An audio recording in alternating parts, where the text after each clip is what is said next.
जय भीम, जय भारत, जय संविधान। मैं आज के लाइव की जो है शुरुआत जो करूंगा भी बहुजन महानायकों को नमन करते हुए। आज का जो लाइव है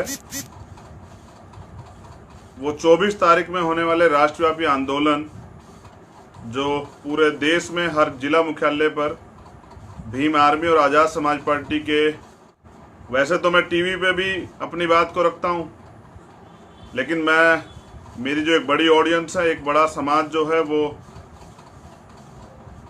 फेसबुक से, ट्विटर से, अन्य जो सोशल मीडिया के प्लेटफॉर्म है उससे जुड़ा हुआ है, यूट्यूब से जुड़ा हुआ है।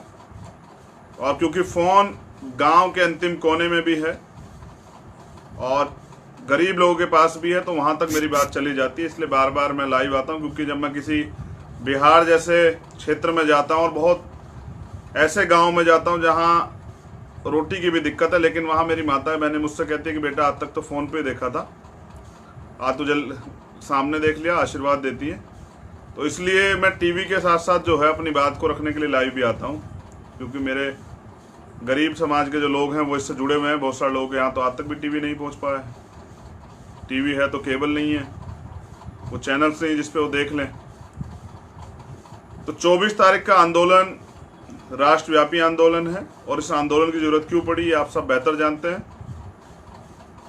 देश के वर्तमान प्रधानमंत्री ने आपदा को अवसर बनाने के लिए कोरोना जो काल था, उसमें जो लॉकडाउन था, उसमें इस देश में रहने वाले प्रत्येक व्यक्ति के जो अधिकार थे धीरे धीरे उनको खत्म करने का प्रयास किया गया। संविधान को कमजोर करने का प्रयास किया गया, क्योंकि वो जानते थे कि ऐसे समय में लोग सड़क पर नहीं आएंगे। अब उन्होंने अपने राजनीतिक मकसद को पूरा करने के लिए भीम आर्मी और आज़ाद समाज पार्टी की बढ़ती ताकत से डरकर जो है तुरंत चुनाव करवाने का निर्णय लिया। तो चुनाव में भी हम उनको जो है जवाब देने का काम करेंगे वोट के आधार पर। लेकिन सबसे ज़्यादा जरूरी इस देश का संविधान बचाना है, क्योंकि देश के अंतिम व्यक्ति की भी ये फंडामेंटल ड्यूटी है, मूल कर्तव्य है कि वो इस देश के संविधान की सुरक्षा करे। और आरएसएस और बीजेपी के लोग कभी भी इस देश के संविधान को पसंद नहीं करते थे और उस देश के संविधान को खत्म कर देना चाहते हैं। तो जिस तरह से तमाम तरह के जो हैं विश्वासघात जनता से किए गए, भारत में लोकतंत्र है और लोकतंत्र में जो जनता चाहती है वो होता है। मैं अभी के लिए एक उदाहरण पेश कर रहा हूं।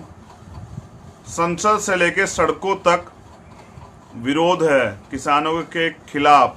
जो अध्यादेश में नाम तो किसानों का जोड़ा है, किसानों के लिए अध्यादेश लाए गए, लेकिन वो अध्यादेश जो है वो मोदी जी अपने पूंजीपति मित्रों के लिए लेकर आए हैं। इसलिए जनता की आवाज़ को नकार कर, किसानों की आवाज़ को नकार कर, गरीबों की आवाज़ को नकार कर जो है वो बिल पास करवाए हैं उन्होंने।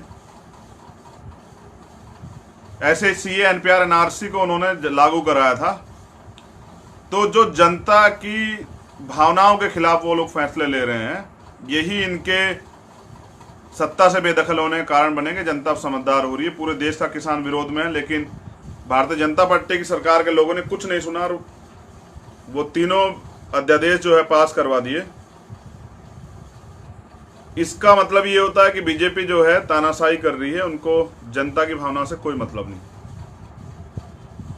अब क्योंकि बिहार में इलेक्शन आ रहा है, पूरे देश में उपचुनाव है, तो वो काम उन्होंने कुछ नहीं किया, तो वो अब दंगे कराने का काम करेंगे।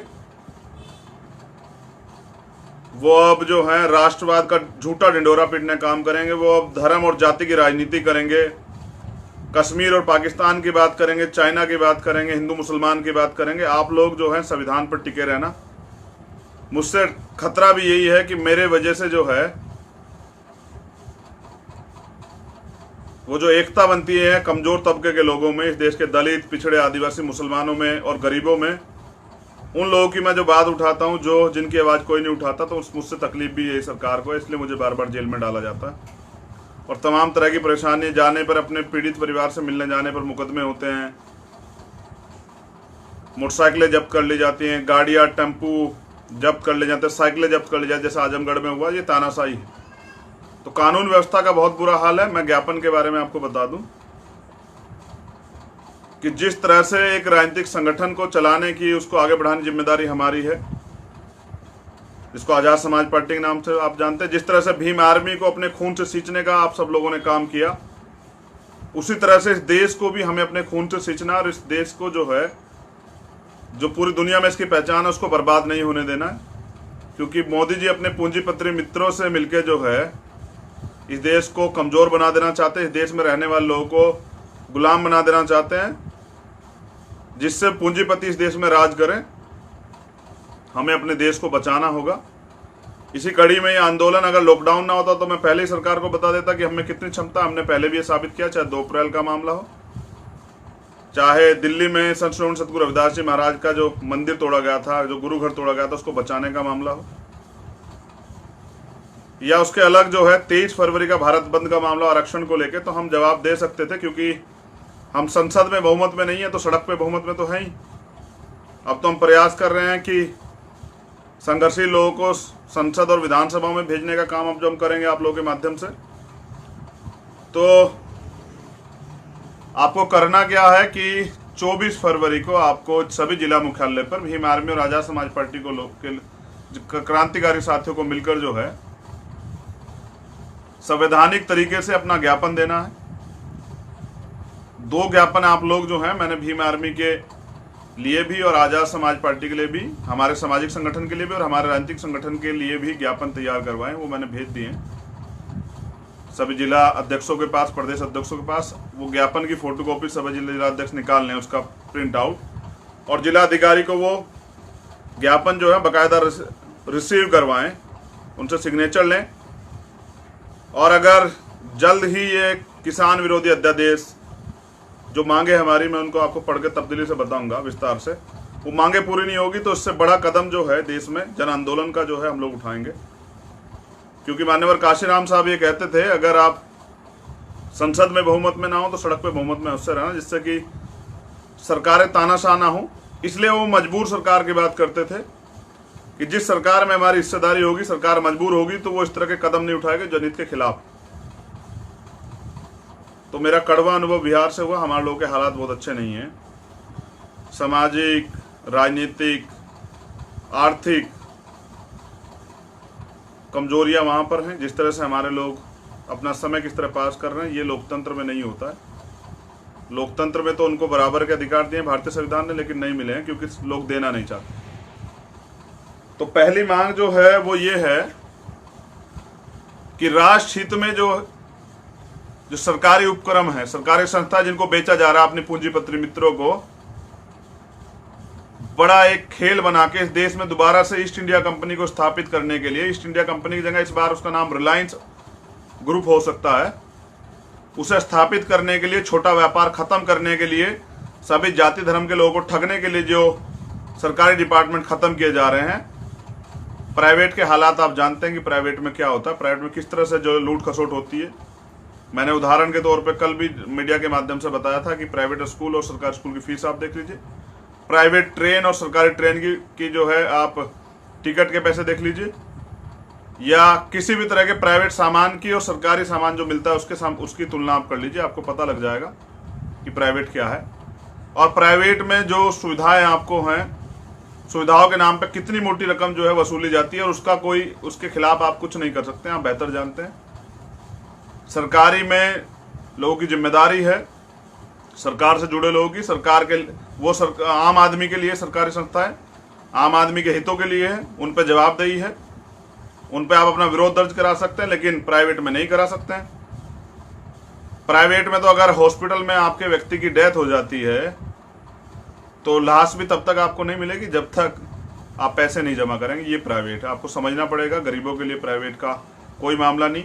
मैं एक और लाइन से समझा देता हूँ। अगर सोचिए कि सरकारी हॉस्पिटल में, प्राइवेट हॉस्पिटल इसलिए जाता है कि वहाँ अच्छी सुविधाएं हैं, तो ये सुविधाएं तो सरकारी हॉस्पिटल में भी की जा सकती थी।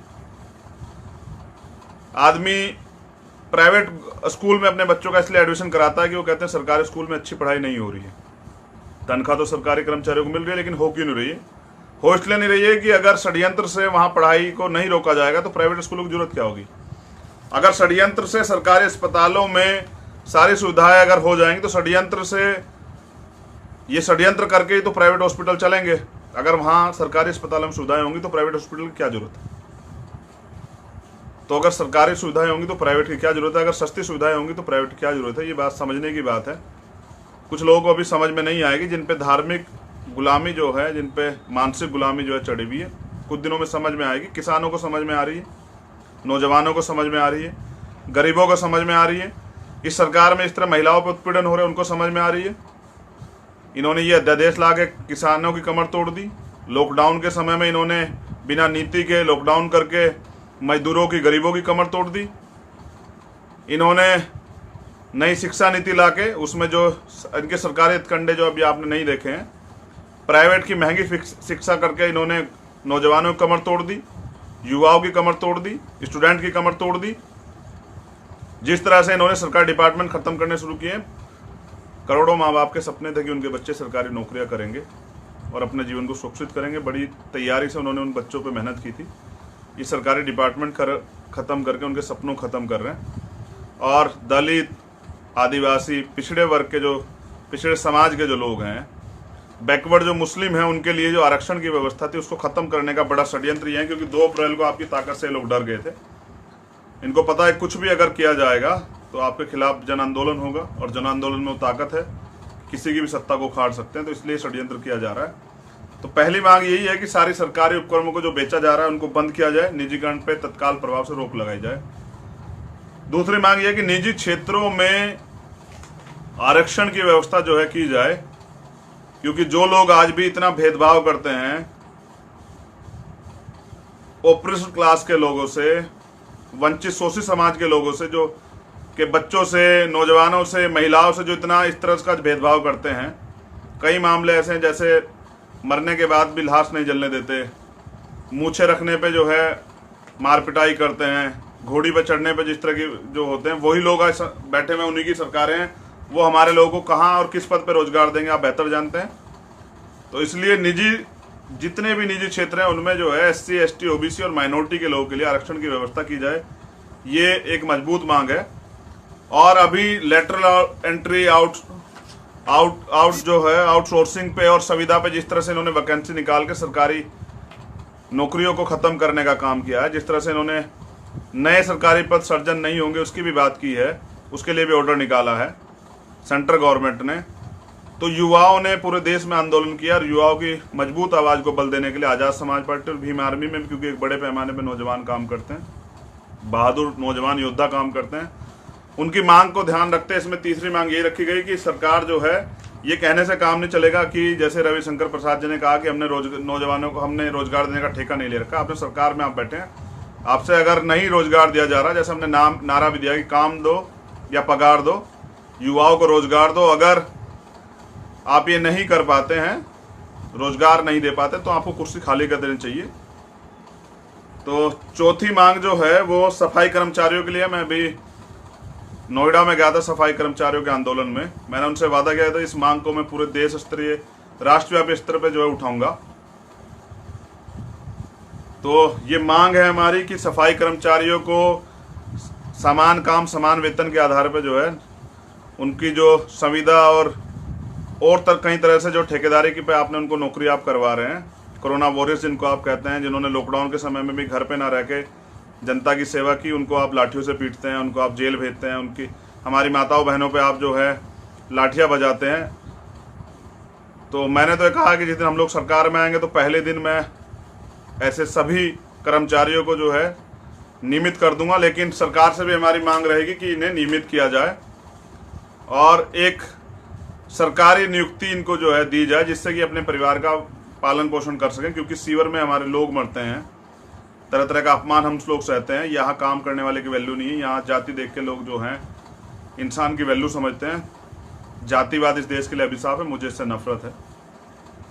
तो पांचवी मांग जो है, क्योंकि आज के समय में वर्तमान में मैंने ये महसूस किया और एक बड़ा आंदोलन किसानों के पक्ष में चल रहा है।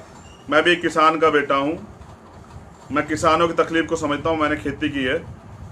जिस तरह से ये अध्यादेश उनके खिलाफ लाए गए हैं, उनको गुलाम बनाने की, निजी कंपनियों के हाथ उनको मजबूर कर देने की और उनकी जो ताकत है उनको छीन लेने की, ये जो प्रयास किया गया है, किसानों ने इसके खिलाफ हुंकार भरी है। हम लोग उनके साथ हैं। राष्ट्रव्यापी स्तर पर जो है इस मांग को उठाया जाएगा कि ये तीनों अध्यादेश जो है वापस होने चाहिए और अध्यादेश वही लागू हो देश में जिसको जनता चाहती है, क्योंकि ये राजतांत्रिक देश नहीं है, यहाँ राजतंत्र नहीं है, लोकतंत्र है। तो इस देश में वही होगा जो जनता चाहती है। और ये पांचों मांगे जो हैं वो जनता की, और जनता इस पे जो है मजबूती से जवाब भी देगी।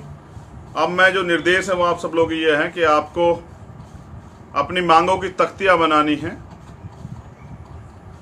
अपने जीवन की सुरक्षा के लिए मास्क और ग्लव्स का जो है प्रयोग करना है।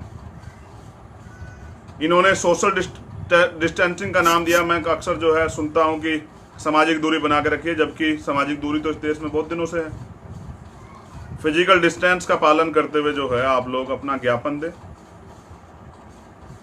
जैसा मैंने कहा कि अपनी तख्तियां बनाइए, अपने पोस्टर झंडों को रखिए, अपनी मांगों को जो है सरकार के लोगों के सामने, जो आज लोग सरकारी कर्मचारियों के आगे दोहराइए। उनको कहिए कि इन मांग को पूरा कराने के लिए सरकार को जो है अपनी तरफ से इस मांग को आगे बढ़ाएं। इस ज्ञापन को जो है महामहिम राष्ट्रपति तक पहुंचाएं। लोकतंत्र में यही अपनी आवाज़ उठाने का जरिया है। तो तख्तियाँ जरूर बनाएं और ज्ञापन दें, अपनी मांग को पुरजोर तरीके से रखें। अपने जीवन की सुरक्षा के लिए ग्लव्स का, मास्क का प्रयोग करें। संवैधानिक दृष्टि से अपने ज्ञापन को दें, अपनी पुरजोर मांग को रखते हुए। और आगे जो प्रक्रिया अपनाई जाएगी, अगर सरकार हमारी मांगों को सीरियसली नहीं लेती है तो इसके बाद एक बड़ा जन आंदोलन इस देश में होगा 2 अप्रैल जैसा। अगर इस तरह के कानून लाके गरीबों का, किसानों का, मजदूरों का, महिलाओं का, बच्चों का, शिक्षित बेरोजगारों का, पढ़ने वाले नौजवानों का ही सोचा जाएगा, सरकार सोचेगी, तो ये हम चलने नहीं देंगे। अपने देश को हम लोग कमज़ोर होने नहीं देंगे। आर्थिक व्यवस्था आप देख लीजिए कहाँ है, ये किसकी देन है।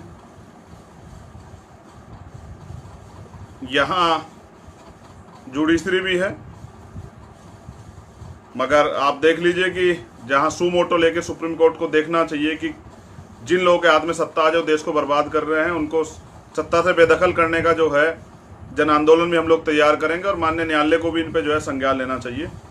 ये निकम्मी सरकार है, इनके पास कोई नीति नहीं। ये वोट मांगने के लिए सिर्फ जाति धर्म की लड़ाई लड़ते हैं, राष्ट्रवाद के नाम पे बेवकूफ़ बनाते हैं। इस देश में किसान से बड़ा, किसान इस देश की रीढ़ है, किसान से बड़ा कोई राष्ट्रवादी नहीं है। चौधरी चरण सिंह जी इस बात को कहा करते थे कि किसान जो है इस देश की रीढ़ है, और रीढ़ को कमज़ोर नहीं किया जाता, रीढ़ को मजबूत बनाया जाता है। तो किसानों को, मजदूरों को, नौजवानों को, दलितों को, पिछड़ों को, आदिवासियों को, अन्य धार्मिक अल्पसंख्यकों को के हितों को ध्यान में रखते हुए ज्ञापन पत्र जो है आप सरकारी जो हैं जिला मुख्यालय पे जो अधिकारी संबंधित उनको सौंपें और अपनी मांग को मजबूत करें। मेरी बहुत बहुत मंगल कामनाएं आप सब लोगों के लिए 24 तारीख के आंदोलन के लिए। इसी तरह से इस देश में जन आंदोलन की ताकत को मजबूत रखिए, और मेरी बहुत बहुत मंगल कामनाएं आप सब लोगों के लिए। आप सुरक्षित रहें, स्वस्थ रहें। जय भीम, जय भारत, जय संविधान।